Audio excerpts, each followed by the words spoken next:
Saya pernah mengadakan pelatihan teman-teman sekalian di masjid yang besar. Masya Allah, mungkin seperti ini, malah lebih besar. Lantai 2 juga seperti ini dan penuh. Di lantai 2 ada banyak ibu-ibu akhwatnya. Saya bicara masalah kematian selama 2 jam, materi lengkap. Kemudian setelah itu saya bilang sebelumnya saya bilang sama panitia tolong supaya lebih hidup suasananya, siapkan kebutuhan jenazah. Meja, kain kafan, sama menyan-menyannya semua. Kemudian di sebelah masjid buatin liang lahat. Baik Ustaz, dibuatlah. Selesai saya ceramah 2 jam, saya bilang, Bapak Ibu sekalian, saya mau ajak Anda 5 menit coba menjadi jenazah. Ada yang mau? Sempat ada yang angkat tangan depan saya. Kebetulan teman kita ini, saudara kita tukang batu. Adiknya dia kembar anak SMA, sering ikut pengajian saya gitu. Dia hadir juga. Dia bilang, saya Ustaz. Baik, silahkan. Pak, saya minta tolong satu hal ya. Kalau Bapak naik nanti di atas meja ini, dibungkus dengan kain kafan oleh panitia, tutup mata Anda dan bayangkan Anda sudah mati dan dengarkan apa yang saya ucapkan. Baik Ustaz, baik.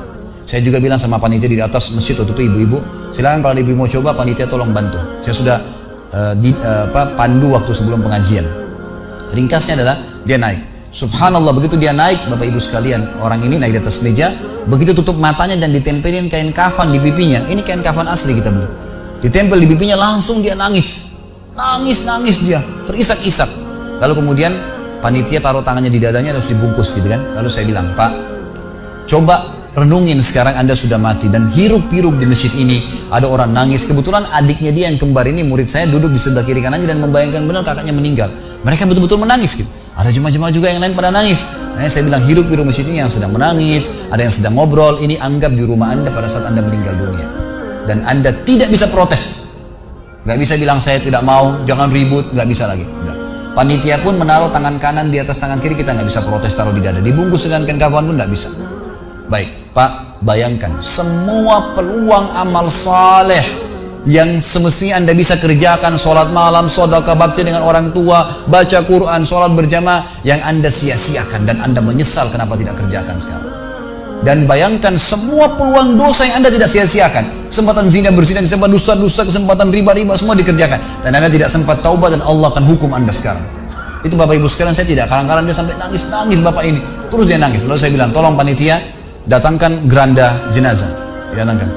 Baik Pak, sebentar lagi kami akan angkat badan Anda di geranda ini dan kami akan bawa Anda ke liang lahat sebelah masjid.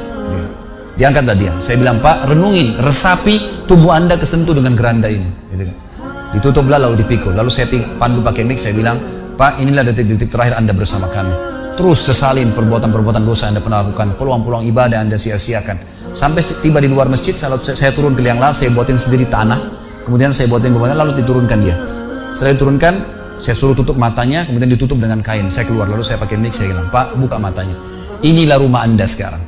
Walaupun rumah Anda 1000 kali 1000 meter di dunia, kembali ke 1 kali 2 meter. Ini tempat Anda sekarang. Dan sebentar lagi malaikat akan datang menanyakan kepada Anda pertanyaan yang Anda sudah tahu. Selesai. Berapa mungkin sekitar hitungan detik. Ini semua proses kurang dari 5 menit teman-teman sekalian. Lalu saya bilang, buka. Dibuka kain tersebut. Lalu saya bilang, teman panitia bantu Bapak ini keluar dia. Waktu dia keluar dari kuburan yang lahat itu teman-teman, sempoyongan. Kayak orang yang sudah pusing itu keluar. Kemudian saya bawa ke masjid. Saya pegang tangannya masuk ke masjid, duduk. Lalu saya kasih mic, Pak, tolong ceritakan pengalamannya kepada jemaah jadi jenazah 5 menit. Itu dia pegang mic, gemetaran. Ustaz, saya tobat, saya durhaka sama orang tua, saya nggak sholat, saya begini. Ini dia lupain, ada ribuan jemaah depannya nih. Dia nangis-nangis, sebutin semua kesalahannya. Semua pada banyak ikut nangis. Dia kayak orang ketakutan betul, gitu kan? Baik, selesai. Saya panggil siapa lagi yang mau coba? 2, 3, 4 orang. Rata-rata semua begitu keadaannya, gitu kan? Alhamdulillah mereka sadar seketika pada saat itu. Lalu kemudian saya bilang penutupan. Ada bahkan ibu-ibu yang coba di atas pingsan, ibu itu. Kita bukan nakut-nakutin, tapi memang saya praktikin. Lalu saya bilang begini, Bapak Ibu sekalian, sebagai penutup acara saya bilang pada saat itu, bahwasanya ini hanya praktek jadi jenazah. Tapi ini ya akan datang satu waktu Anda dibungkus kain kafan tidak bisa kembali lagi. Sekarang masih bisa kembali beramal soleh. Dan ini pernah diperingatkan oleh Hasan Basri rahimahullah. Beliau pernah ngantar jenazah diikuti oleh seseorang. Lalu Hasan Basri tanya, wahai fulan, kalau seandainya jenazah ini tiba-tiba hidup sekarang, apa yang dia kerjakan?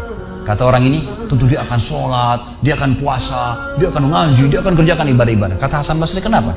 Dia bilang karena dia sudah mati, dia tahu nilainya ibadah itu. Kata Hasan Basri, yang kau ucapkan benar, tapi yang di depan matamu ini tidak bisa hidup lagi. Kamu sekarang masih hidup, kerjakan seperti dia kalau dia hidup. Jangan tunggu itu, gitu kan?